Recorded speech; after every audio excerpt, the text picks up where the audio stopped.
Timothy గారికి రాసిన మొదటి పత్రిక 1వ అధ్యాయము 6-7 వచనాలు. కొందరు వీటిని మానుకొని, అంటే 3 నుంచి చదివితే మనకు అర్థమవుతుంది. ధర్మశాస్త్ర ఉపదేశకులు క్రొత్త మార్గాన్ని చెప్పరు, ఎలాగైతే ఉంటారో ఇక్కడ రాయబడుతుంది.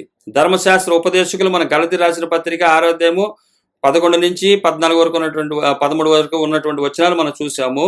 అలాగే ఈ ధర్మశాస్త్ర ఉపదేశకుల గురించి రాస్తున్నాడు. ఎక్కడంటే తిమోతి గారు రాసిన మొదటి పత్రిక 1వ అధ్యాయము 3 నుంచి ఉన్నటువంటి వచనాలు.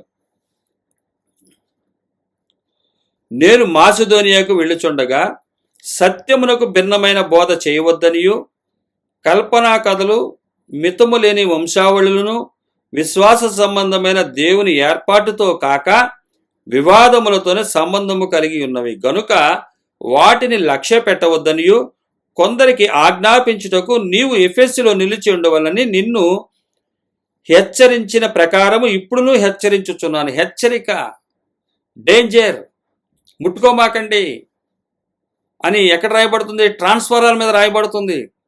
హెచ్చరిక అది, డేంజర్.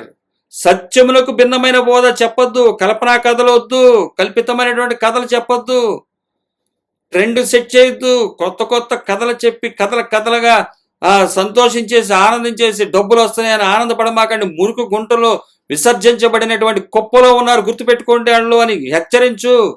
ఒరే కళ్ళు తెరవంటరా అని చెప్తున్నాడు. వాళ్ళు తెరిసేదటికి ఎఫ్ఎస్సిలో మీరు నిలిచి ఉండు, నిన్ను హెచ్చరిస్తున్నాను. అలాగే నువ్వు వాళ్ళని హెచ్చరించాలి. నిన్ను హెచ్చరించిన ప్రకారం ఇప్పుడును హెచ్చరించుచున్నాను. ఎఫెసులో నిలిచిండు వల్ల నిన్ను హెచ్చరించిన ప్రకారము ఉండాలని చెప్పాడు. ఎందుకని హెచ్చరిస్తున్నాను వాళ్ళకి చెప్పు కంపల్సరిగా. ఇప్పుడును హెచ్చరించుచున్నాను. ఇప్పుడు మళ్ళా చెప్తున్నాను. ఉపదేశ సారం అంటే ఏంటి? ఉపదేశ సారం ఏమనగా పవిత్రమైన హృదయం నుండి, మంచి మనస్సాక్షి నుండి, నిష్కపటమైన విశ్వాసము నుండి కలుగు ప్రేమయే ఉపదేశ సారం. ఇది ఈ ప్రేమ డబ్బు రాదు, పోగొట్టుకుంటుంది. నీకు సత్యం చెప్పినందుకు యేసుక్రీస్తు వారు హింసింపబడాల్సి వచ్చింది. అదే ప్రేమ. ఈరోజు సేవకుడు హింసింపబడడు, నిన్ను ప్రేమిస్తున్నాడన్న వాడు కాదు, సంపాదించుకుంటున్నావు వాడు, నీ దగ్గర దోసుకుంటున్నావాడు వాడు. అది ప్రేమ చూపించడం కాదు. ప్రేమ చూపించినట్టుగా మాట్లాడితే ప్రేమ కాదు. ఆస్తులను వదులుకోవటం చూపించటమే ప్రేమ. అదే యేసుక్రీస్తు వారు సత్యమైనటువంటి లోకాన్ని విడిచి వచ్చి మురికి గుంటలోకి ఆయన వచ్చి మనలను రక్షించాడు. ఇది ప్రేమ. ఆస్తులను సంపాదించుకుని నమ్మకంగా ప్రార్థన చేస్తున్నానని చెప్పి చూపించేది ప్రేమ కాదు. ఉపదేశ సారం అది కాదు. ఉపదేశ సారం ఏంటంటే పవిత్ర హృదయం నుండి, మంచి మనస్సాక్షి నుండి, నిష్కపటమైన విశ్వాసము నుండి కలుగు ప్రేమయే. నిత్యత్వం గురించినటువంటి నిష్కాపాఠ్యమైనటువంటి నిజాయితీతో కూడినటువంటి విశ్వాసం ఏదైతే ఉందో అది పరలోకానికి సంబంధించింది. అక్కడ నుండి కలుగునదే ప్రేమ. అది చెప్పటమే ప్రేమ. భూలోకం సంపాదించుకోవటం ప్రేమ కాదు. భూలోకాన్ని సంపాదించమని ప్రకటించడం, ప్రోత్సహించడం, ప్రార్థించడం కాదు ప్రేమ. నిష్కాపాఠ్యమైన విశ్వాసమును నుండి కలుగు ప్రేమయే. ఇది ఉపదేశ సారము.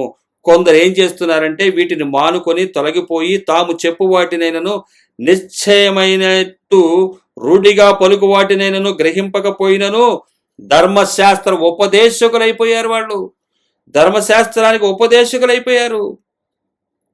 ఇండుగోరి నిష్ప్రయోజనమైన ముచ్చటలకు తిరిగిరి. నిష్ప్రయోజనమైన ముచ్చట్లు. ఈరోజు చూడండి, ప్రతి ఆదివారం నిష్ప్రయోజనమైనటువంటి ముచ్చట్లే కానీ ఎక్కడా మీకు ఈ యొక్క సత్య సువార్త చెప్పే పరిస్థితి లేదు. వీరు ఎటువంటి వారంటే విసర్జించబడినటువంటి దాంట్లో దొల్లుతున్నవారు. ఆ ధనములో, విస్తారమైనటువంటి భూ సంపదలో దేవుని కన్నా సుఖానుభవాన్ని కోరుకుంటున్నారు. సుఖాన్ని వదిలొచ్చినటువంటి ఆయన మార్గాన్ని చూపిస్తే, ఆయన మాకు మార్గాన్ని చూపించాడు, మా కొరకు ఎన్ని ఇచ్చాడని చెప్పి లేనిపోయిన మాటలు చెప్పుకుని సంపాదించుకుని ఆశీర్వాదాలు ఇవని చెప్పి కీడును పట్టుకుని ఆశీర్వాదాలని చెప్పి కీడులోకి అందరిని నెడుతున్నారు, చెడుగొడుతున్నారు, చెరుపుతున్నారు, పాడు చేస్తున్నారు. మీరు తప్పిపోమాకండి అని చెప్పి దేవుని వాక్యం మనకు తెలియపరిచింది. దేవుడు తన కనికరం చొప్పునే మనకి ఇది అర్థమవుటో సహాయం చేశాడు. అయితే వీరి సంగతి చూడండి, ఇక్కడ ఏం రాస్తున్నాడు? కొందరిని వీటిని మానుకున్నది. ఏది? ఉపదేశ సారాన్ని మానుకున్నారు, సత్యం చెప్పడం మానేసుకున్నారు, తొలగిపోయారు. తాము చెప్పు వాటినైనను నిశ్చయమైనట్టుగా రూఢిగా పలుకు వాటినైనను గ్రహింపకపోయినను ధర్మశాస్త్ర ఉపదేశకులైపోయి ఎండగోరి నిష్ప్రయోజమైన ముచ్చటలకు తిరిగారు. పలుకు వాటినైనను గ్రహింపకపోయినను, ఇది పెంట ఏదో అసలైందేదో సత్యమేదో అబద్ధమేదో తెలియనటువంటి, ఎరగక ఉన్నటువంటి స్థితి, గ్రహించలేనటువంటి స్థితికి అయిపోయి ధర్మశాస్త్ర ఉపదేశకులైపోయారు. సున్నతి చేసుకోండి, సున్నతి ఆచరించండి, అంటే ఉపవాసాలు చేయండి, ప్రతి ఆదివారం తప్పనిసరిగా సంఘానికి రావాలి, కానుకలు ఇవ్వాలి, చర్చిలు కట్టడానికి ఇవ్వాలి, ఇవి చేయండి చాలు మీరు పాస్ అయిపోతారని చెప్తారు. ఇవి చేయండి చాలు మీరు దేవుడు చూసుకుంటాడు, మిగతాది మీరు ఇస్తున్నారు కాబట్టి దేవుడు చూసుకుంటాడని చెప్పి ధర్మశాస్త్ర ఉపదేశకులు ఉండగోరి నిష్ప్రయోజనమైనటువంటి ముచ్చటలు తిరిగారు. పాత మందిరం ఎలాగైతే కట్టబడిందో పాత నిబంధన గ్రంథాల్లో, అలాగే ఇక్కడ కూడా మందిరాలు కట్టుకోవటం విషయంలో చెబుతూ ముచ్చటలకి తిరిగిపోయారంట. ఆయనను శ్రీమంతులకు దేవుడు నాకు అప్పగించిన ఆయన మహిమగల సువార్త ప్రకారము అంటాడు. ఆయనను అక్కడేం చెప్పాడు గలతీలో కూడా, లోకమునకు నేను సిలువ వేయబడి ఉన్నామన్నాడు పౌలు గారు గలతీలో రాస్తూ 6:14. అలాగే ఇక్కడేమంటున్నాడంటే, అయినను ఇటువంటి ధర్మశాస్త్ర ఉపదేశకులు అయిపోయినటువంటి ఎందుకు నిష్ప్రయోజన ముచ్చటలు తిరిగినటువంటి వారు, కల్పనా కథలోకి వెళ్ళిపోయినటువంటి వారు, సత్యమును అనుసరించిన వారు వెళ్తే వెళ్ళారు. కానీ అయినను శ్రీమంతుడకు దేవుడు, శ్రీమంతుడు అంటే మామూలు విషయం కాదు. ఆయనకి లేని అంటూ లేదు. ఆయన తర్వాత ఎవరన్నా సరే, ఆయన ముందు గాని వెనక గాని ఎవరు లేరు. అటువంటి దేవుడు నాకు ఇచ్చినటువంటి సువార్త అని చెప్పి బాధ్యత చెప్తున్నాడు. మహిమగల సువార్త, మహిమగల దేవుడు, చూస్తే చచ్చిపోతాం అటువంటి దేవుడు మహిమను తగ్గించుకొని చూపించినటువంటి సువార్త నాకు అప్పచెప్పబడింది. కానీ ధర్మశాస్త్ర ఉపదేశకులకు అప్పచెప్పబడినటువంటి సువార్త ఏంటంటే, వారు గ్రహింపగా మేము ధర్మశాస్త్ర ఉపదేశకులుగా ఉంటామని చెప్పి ఉపవాస ప్రార్థనలు, ఆదివారములని, కానుకలని, చర్చీలని, తర్వాత దానికని దీనికని ఇవి చేసుకుంటూ పాత నిబంధన ధర్మశాస్త్ర ఉపదేశకులుగా ఉండిపోయారు. కాబట్టి చెబుతున్నాడు ఆయన, నేను శ్రీమంతులకు దేవుడు నాకు అప్పగించిన ఆయన మహిమగల సువార్త ప్రకారము ధర్మశాస్త్రము అంటే ఇంక రాస్తున్నాడు. అది ధర్మశాస్త్రము ధర్మ విరోధులకి రాయబడింది, అది వారికి రాయబడింది అని ఇంకా రాస్తున్నాడు. అయితే నాకు అప్పచెప్పబడినటువంటి ఈ మహిమగల సువార్తకు నేను పరిచారకుడునైతినంటున్నాడు. ఆ ధర్మశాస్త్ర ఆయన చెప్తున్నాడు. అయితే పాత నిబంధనలో క్రొత్త మార్గాన్ని పాత ఆచారాలతో మీరు పాడు చేయమాకండి. పాత ఆచారాల చేత మీరేం చేయొద్దు, పాత ఆచారాల్లో కలపమాకండి. పాత ఆచారాల్ని ఆయన ఏం చేశాడో కొలసీలు రాసిన పత్రిక మనం చూసినట్లయితే 2వ అధ్యాయము 16 నుంచి ఉన్నటువంటి వచనాలు మనం చూసినట్లయితే ఈ పాత ఆచారాలు ఏంటో అన్నది ఇక్కడ రాయబడుతుంది. కాబట్టి అన్నపానముల విషయంలోనైనను, పండుగ, అమావాస్య, విశ్రాంతి దినము అని వాటి విషయంలోనైనను మీకు తీర్పు తీర్చనెవరికి అవకాశము నీయకుడి. ఎవడన్నా వచ్చి నువ్వు చేస్తుంది ఏంటి అని తీర్పు తీర్చడానికి అవకాశం ఇమ్మాకండి. ఇవి రాబోవు ఛాయే గాని నిజస్వరూపము క్రీస్తులో ఉన్నది. ఈ విశ్రాంతి దినమే గాని, అన్నపానముల విషయంలో గాని, ఉపవాసాలు, ఇవన్నీ పండగలు అను వాటి విషయంలోనైనా మీకు తీర్పు తీర్చనివ్వనికి అవకాశమునియకుడి.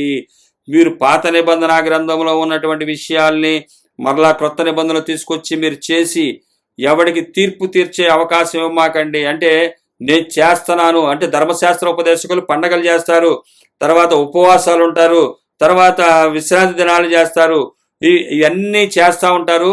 మనం చేయకపోతే అంటే సత్య మార్గం వెళ్ళేవారు ఈ ఉపవాసాలు, లోక ఉపవాసాలు చేయకపోతే, పండగలు చేయకపోతే, విశ్రాంతి దినాన్ని తప్పితే వారు ఏమంటారంటే ఇవన్నీ కూడా నువ్వు చేయలేదు కాబట్టి దేవుడు నీ దగ్గర లేడు అంటారు. డబ్బు ఎంత సంపాదించు పర్వాలేదు కానీ ఇవన్నీ చెయ్యాలి చాలు. ఆచారాలు, క్రొత్త మార్గాన్ని పాత ఆచారాల్లో కలపకండి.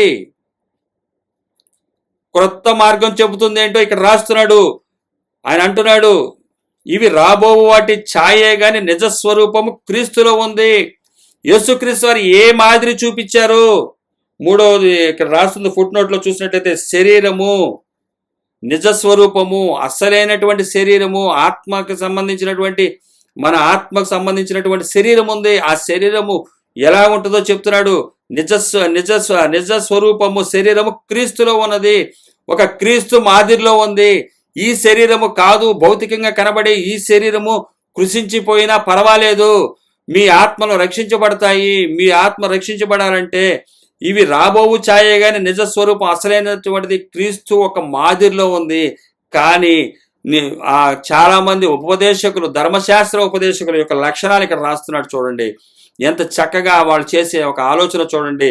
కానీ వీళ్ళు ఏంటంట, ధర్మశాస్త్ర ఉపదేశకులు అతి వినయాశక్తుడై దేవదూత ఆరాధన ఇచ్చగలిగి, చూసారా అక్కడ రాస్తున్నాడు, ఆ శరీరమందు అతిశయించటానికి. ఎక్కడ గలతీలో రాస్తున్నాడు, శరీరంలో చక్కగా కనబరగోరటానికి వీళ్ళు ఏం చేస్తారంటే సున్నతిని ఆచరించండి. సున్నతిని ఆచరిస్తున్నప్పుడు యాజకుడు ఉంటాడు, పాస్టర్ కుటుంబం ఉంటుంది, ఈ కుటుంబమే పవిత్రమైందని చూపించడానికి వీళ్ళందరూ ఏంటంటే శరీరం అతిశయిస్తున్నారు. వీళ్ళు మనం ఆత్మీయులం, మనం అందరం కూడా ఒక్కటిగా బ్రతకాలి.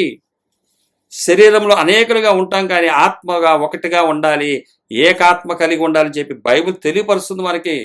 ఇక్కడ చూడండి, అతి వినయాశక్తుడై దేవదూత ఆరాధన ఇచ్చగలిగి, ధర్మశాస్త్ర ఉపదేశకుడి యొక్క లక్షణం చూడండి, అతి వినయాశక్తుడు, కపటపు వినయము, వెనకాలేసుకోవాల్సినంత వెనకేసుకుని దాచుకుని ఆ డబ్బును చూసే గౌరవిస్తారు. దేవదూత ఆరాధన ఇచ్చగలిగి అంటే వాడిని పొగడాలి, ఆ పాస్టర్స్ని, ఆ డబ్బున్న వాళ్ళని గొప్పోడ్రా వీడు ఎంత చేసుకుంటే. ఇప్పుడు అంజులు అంటారు కొంతమందిని చూసి, ఎంత ఉంటేనే దేవుడు ఉంటేనే అంత డబ్బు సంపాదిస్తారు, అంత గొప్ప పేరు వస్తుంది, ఎంత ఇదిగా వచ్చారంటే చాలా గ్రేట్ అంటారు. మరి లోకంలో ఉన్నటువంటి చాలా మంది ఉన్నారు, మోసగాళ్ళు ఉన్నారు. విజయ్ మాల్యాని అంటే చిన్న ఎగ్జాంపుల్గా చెప్తున్నా, అలాంటి వాళ్ళు ఉన్నారు. మరి వాళ్ళకు కూడా పేరు వచ్చింది.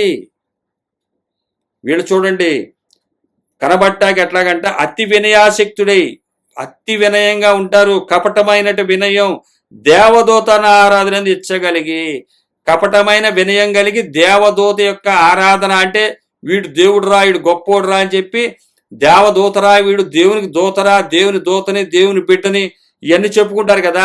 అలాగ కనబట్టాకి అతి వినయం చూపిస్తూ ఉంటాడు. వినయాశక్తుడుగా ఉండి దేవదూత ఆరాధన ఇచ్చగలిగి, తాను చూచు వాటిని గూర్చి అంటే కింద ఫుట్నోట్లో రాయబడుతుంది, చూడని వాటిని గూర్చి అంట గొప్పగా చెప్పుకొనొచ్చు. దేవుడు నాకు కనబడ్డాడు, నాకు చెప్పాడు, లేకపోతే నేను ఎందుకు చెప్తాను, దేవుడు నాకు చెప్పాడు కాబట్టి నేను మీకు చెప్తున్నాను అని దేవుడు చెప్పనటువంటి మాటలు చెబుతూ ఉంటారు వీళ్ళు. తాను చూసిన వాటిని గురించి అంటే చూడని వాటిని గురించి గొప్పగా చెప్పుకొనుచు, తన శరీర సంబంధమైన మనస్సు, శరీర సంబంధమైనటువంటి మనస్సు వలన ఊరక ఉప్పొంగుచు, శరీరంలో ఉన్నటువంటి ధనాన్ని, శరీరానికి సంబంధించినటువంటి డబ్బుని చూసుకుని, శరీర సంబంధమైన మనసు వలన ఊరక ఉప్పొంగుతారంట. డబ్బు చూసుకునే వస్తుంది, ఉప్పొంగుతారు. దేవుని శ్రమను చూస్తే వీళ్ళకి రాదు, ఉప్పొంగరు. ధర్మశాస్త్ర ఉపదేశకులు వీళ్ళు శరీరమందు సంబంధమైన మనస్సు వలన ఊరక ఉప్పొంగుచుంటారంట. శిరస్సును హత్తుకొనని వాడెవడను మీ బహుమానమును అపహరింపనీయకుడి. వాడు శిరస్సును హత్తుకోలేదు, వాడు దేవదూత, వాళ్ళ కుటుంబం దేవదూతలుగా ఉన్నారని చెప్పి, దేవునికి సంబంధించిన వారమని చెప్పి, దేవుని యొక్క దూతలమని చెప్పి ఇచ్చగలిగి ధనాన్ని సంపాదించుకుంటారు. ఇచ్చగలిగి ధర్మశాస్త్రాన్ని ఉపదేశిస్తారు. ధర్మశాస్త్రం చేస్తారా అంటే ఆచరింపరు. అది ఆచరింపరు, ఇది ఆచరింపరు. వ్యతిరేకంగా నిలబడుతుంది యేసుక్రీస్తు వారికి. కాబట్టి ఆయన చెప్తున్నాడు, అది నేను చెప్తున్నా వినండి అంటున్నాడు ఆయన. తన శరీర సంబంధమైన మనస్సు వలన ఊరక ఉప్పొంగుచు, ఊగిపోతూ ఉంటారు, ఉప్పొంగుతూ ఉంటారు. సంతోషం రాబట్టుకున్నటువంటి దాన్ని బట్టి, వచ్చిన దాన్ని బట్టి చూసి ఆనందం వాళ్ళకి. శిరస్సును హత్తుకోలేదంట వీళ్ళు, శిరస్సును హత్తుకొనని వాడెవడును మీ బహుమానమును అపహరింపనీయకుడి. శిరస్సును హత్తుకొనని వాడు ఎవడంటే అబద్ధధనాన్ని సంపాదించుకున్నవాడు. ఆ శిరస్సు మూలముగా సర్వ శరీరము కీళ్ల చేతను నరముల చేతను పోషింపబడి అతుకబడినదై దేవుని వలన కలుగు వృద్ధితో అభివృద్ధి పొందుచున్నది. ఆ శిరస్సు మూలంగా సర్వ శరీరము మనము ఆయన శిరస్సు అయి ఉన్నాడు. ఇప్పుడు నేనున్న నా శిరస్సు సంబంధించి ఏదైతే ఉన్నాయో, ఆస్తులు ఉన్నాయో అవన్నీ నా బాడీకి సంబంధించి ఉంటాయి. అదే నాకు ఏదైతే లేమి ఉందో నా యొక్క బాడీకి కూడా అదే ఉంటుంది. మనం కూడా ఎటువంటి వారం అంటే యేసుక్రీస్తు వారిని హత్తుకుని ఉన్నాం కాబట్టి, నా బాడీ, నా తల, నా యొక్క దేహాన్ని హత్తుకుని ఉంది కాబట్టి, అందుకనే రాస్తున్నాడు, ఆ శిరస్సు మూలంగా సర్వ శరీరమును కీళ్ల చేతను నరముల చేతను పోషింపబడి అతుకబడినదే దేవుని వలన కలుగు వృద్ధితో అభివృద్ధి పొందుచున్నది.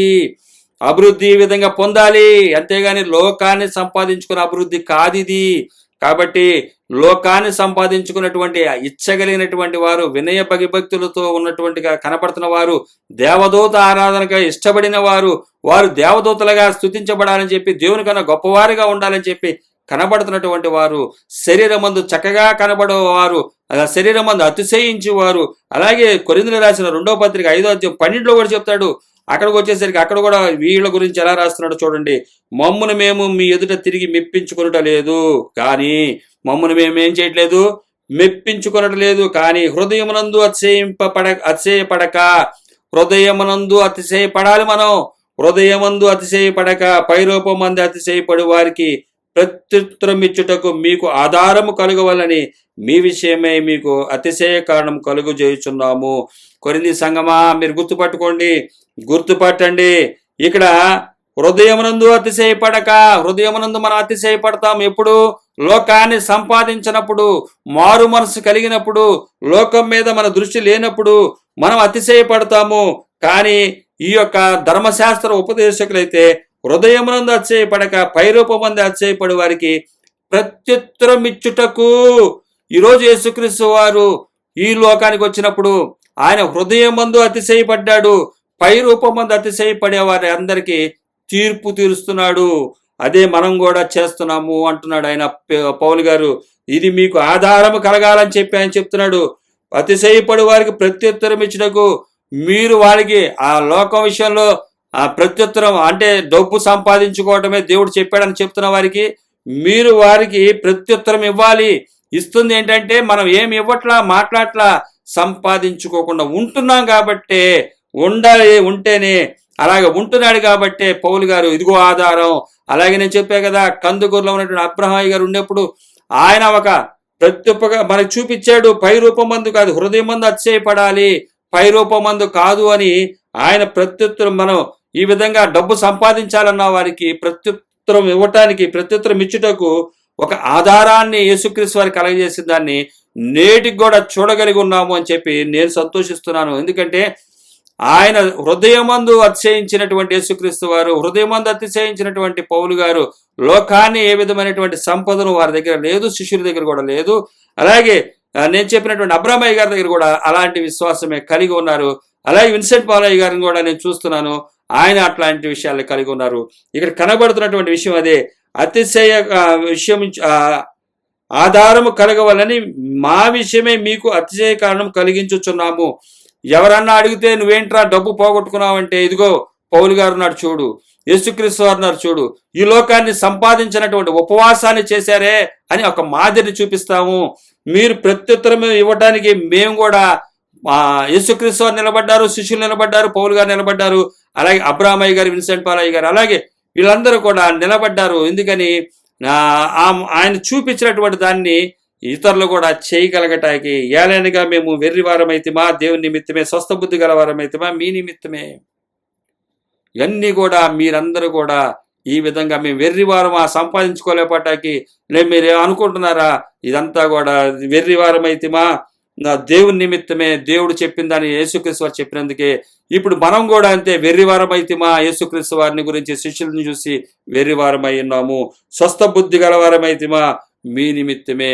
మాకు స్వస్థత వచ్చిందా, మా రోగం పోయిందా, మా పాపం తీసివేయబడిందా, అంతే కూడా అది కూడా మీ నిమిత్తమే. మేము ఏదైతే మా నిమిత్తము దేవుని నిమిత్తం మేము వెర్రివారమై ఉన్నామో, మీ నిమిత్తమే మేము ఏమై ఉన్నామంటే స్వస్థ బుద్ధి గలవారమై ఉన్నాము. ఘోరమైన వ్యాధిని తీసివేసుకున్నాము, హృదయానికి పట్టినటువంటి ఘోరమైనటువంటి వ్యాధిని పోగొట్టుకున్న వారమై ఉన్నాము మేము అని చెప్తున్నాడు. ఈ విధంగా ధర్మశాస్త్ర ఉపదేశకుల యొక్క ఉపదేశాలు ఎట్లాగా ఉంటాయి కాబట్టి ధర్మశాస్త్ర ఉపదేశకుల గురించి తెలియజేస్తూ ఆయన చెప్తున్నాడు, అతిశయిస్తారు, శరీరం అందు అతిశయిస్తారు. ఆ శరీరమందు చక్కగా కనబడటం కోసం, భూమి మీద అందరికీ మేము కూడా గొప్పవారని చూపించుకోవడం కోసం ధర్మశాస్త్ర ఉపదేశకులు చేస్తారు.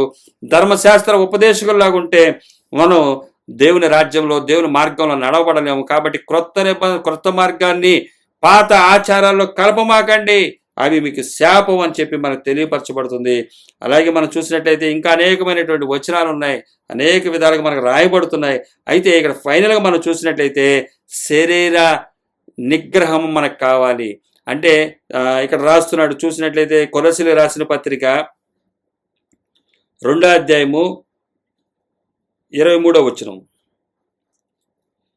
కొలసీలు రాసిన పత్రిక 20 నుంచి 23 వరకు ఉన్నటువంటి వచనాలు. మీరు క్రీస్తుతో కూడా లోకము యొక్క మూలపాఠముల విషయమై మృతి పొందిన వారైతే లోకములో బ్రతుకుచున్నట్టుగా మనుషుల ఆజ్ఞలను పద్ధతులను అనుసరించి చేత పట్టుకొనవద్దు, రుచి చూడవద్దు, ముట్టవద్దు అను విధులకు మీరు లోబడనేలా, అవన్నీ వాడుకున్నట్టు చేత నశించిపోవును. లోక పద్ధతులు, లోక విషయాలకు సంబంధించినటువంటి ఉపవాసాలు, శరీరం సంబంధించినటువంటి విషయాలన్నీ మీరు వాడుకుంటే గనక, ముట్టినట్లయితే, వాటిలో మీరు పాల్గొన్నట్లయితే మీరు నశించిపోతారు. క్రీస్తు లేకపోతే మీరు నశించిపోతారు. క్రీస్తు యొక్క మాదిరి లేకపోతే నశించిపోతారు. నిజస్వరూపం క్రీస్తులో ఉన్నదన్నాడు ఇక్కడ 17వ వచనంలో. కొలసీలు రాసిన పత్రిక 2:17వ వచనంలో క్రీస్తు యొక్క నిజస్వరూపం క్రీస్తులో ఉన్నది. అది కాకుండా లోకము విషయాల్లో మీరు చూసినట్లయితే, లోకాన్ని గనక ముట్టినట్టయితే, లోకంలో పద్ధతులు గనక మీరు ఆచరించినట్లయితే నశించిపోతారు. అట్టివి శరీరేచ్ఛారాధన విషయంలోను, వినయ విషయంలోను, దేహ శిక్ష విషయంలోను జ్ఞానరూపకమై ఉన్నవని ఎంచబడుచున్నవే గాని శరీరేచ్ఛా నిగ్రహము విషయములు ఏ మాత్రము ఎన్నదగినవి కావు. శరీరేచ్ఛా నిగ్రహము మనకు కావాలి. శరీరేచ్ఛా నిగ్రహం మనకు లేకపోతే శరీరం వ్యభిచారుగా, అంటే వ్యభిచారులారా లోక స్నేహం దేవునితో వైరం అన్నాడు. లోకాన్ని సంపాదించుకుంటే గనక శరీరేచ్ఛా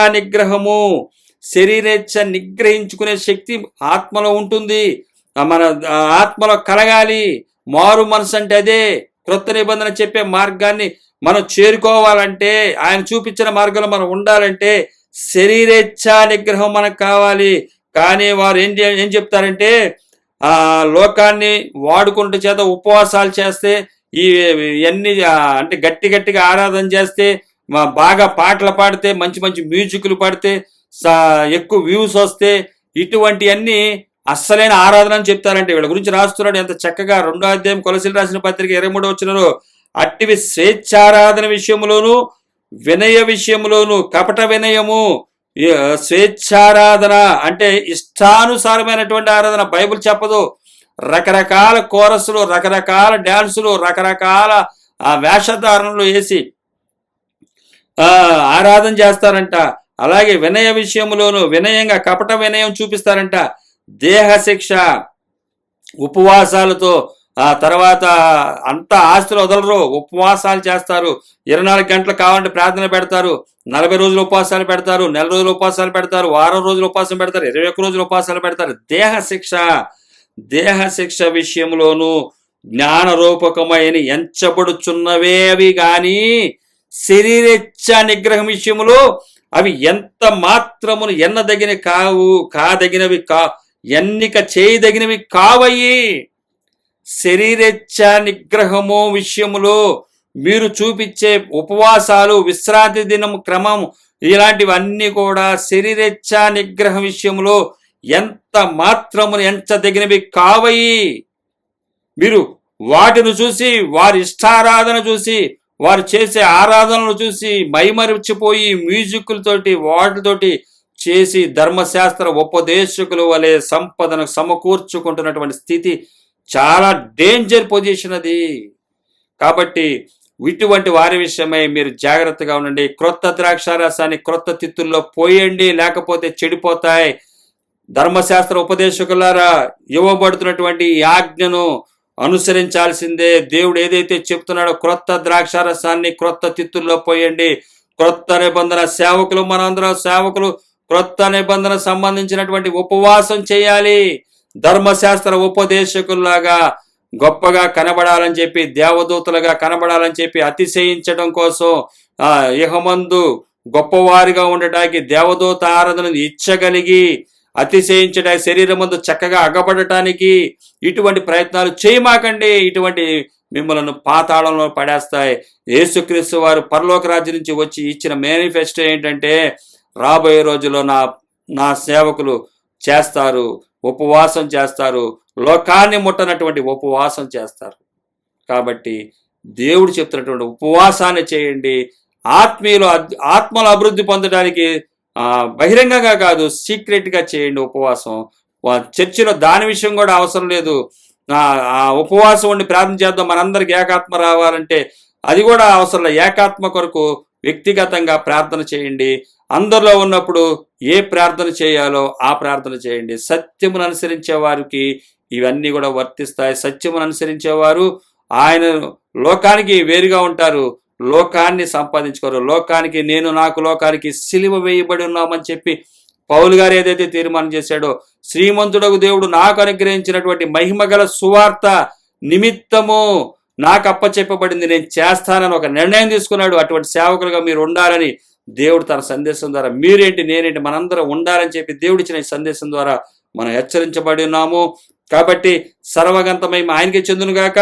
ఆయన మనకి తెలియపరిచినటువంటి వర్తమానాన్ని విశ్వసిద్దాం. ఆయన మాటల్లో నుంచి మీకు చెప్పాను తప్ప నా మాటలు కాదు.